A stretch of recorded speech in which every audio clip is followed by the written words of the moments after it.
৫৪তম মহান বিজয় দিবস উদযাপন উপলক্ষে বীর শহীদদের শ্রদ্ধা জানাতে জাতীয় স্মৃতিসৌধে চলছে সাজসজ্জার কাজ। এ বিষয়ে বিস্তারিত জানাতে জাতীয় স্মৃতিসৌধ চত্বরে রয়েছেন সহকর্মী মোজাফফর হোসেন জয়। সরাসরি চলে যাচ্ছি তার কাছে। জয়,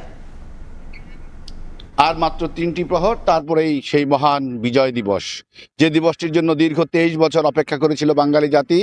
সহ্য করতে হয়েছিল নাগঞ্জনা সহ নানা ধরনের নির্যাতন। সেই নির্যাতনের প্রহর শেষে কিন্তু দীর্ঘ ২৩ বছর পর ১৯৭১ সালের ১৬ ডিসেম্বর অর্জিত হয় মহান বিজয় দিবস।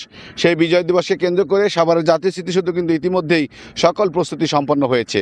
আপনারা দেখতে পাচ্ছেন যে জাতীয় শহীদ মিনারের যে শহীদ বেদি রয়েছে, সেই শহীদ বেদি দিয়ে কিন্তু পরিষ্কার পরিচ্ছন্ন করে সুন্দর করে পরিপাটি করে তোলা হয়েছে। একই সাথে কিন্তু সৌধ মিনারের সামনে যে পুকুরটি রয়েছে সেটিও স্বচ্ছ পানিতে ভরে ফেলা হয়েছে। একই সাথে 10টি গণকবর রয়েছে সৌধ মিনারের, অর্থাৎ শহীদ বেদির ডানে এবং বামে মোট 5টি 10টি গণকবর রয়েছে। সেই গণকবরগুলোর পবিত্রতা রক্ষা করা হয়েছে। একই সাথে কিন্তু সৌধ মিনারের ঠিক প্রধান ফটক থেকে ধরে সৌধ মিনারের চত্বর পর্যন্ত, অর্থাৎ শহীদ বেদি পর্যন্ত এই সমগ্র এলাকাকে লাল সাদার আভায় সজ্জিত করা হয়েছে। একই সাথে সবুজ বেষ্টনীতে এবং ফুলে ফুলে সজ্জিত করে সৌধ মিনারকে একদম সুন্দরভাবে পরিপাটি করে নবরূপে সাজিয়ে ফেলা হয়েছে, যাতে কিনা বীর সেনানীদের, অর্থাৎ যারা ১৯৭১ সালের ১৬ই ডিসেম্বরের আগে শহীদ হয়েছেন এবং একই সাথে যারা যুদ্ধ করেছেন তাদেরকে শ্রদ্ধা নিবেদন করা যায়।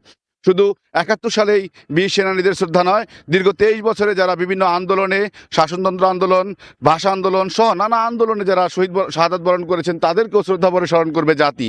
তো মূলত ৭১ সালের ১৬ ডিসেম্বর যে অর্জন এসেছে, সেই অর্জনকে কেন্দ্র করে সাভারের জাতীয় স্মৃতিসৌধ কিন্তু পরিপাটিভাবে সাজানো হয়েছে। আপনারা জানেন যে প্রায় ৮২ একর চত্বর জুড়ে কিন্তু সাভারের জাতীয় স্মৃতিসৌধ, সেই স্মৃতিসৌধ কিন্তু হেলিপ্যাড সহ বিভিন্ন লেক রয়েছে, লেক এবং একই সাথে কিন্তু এই সৌধ মিনারে কিন্তু বিভিন্ন ধরনের প্রাকৃতিক নৈসর্গিক সৌন্দর্য রয়েছে। সেই নৈসর্গিক সৌন্দর্যকে ফুটিয়ে তোলা হয়েছে।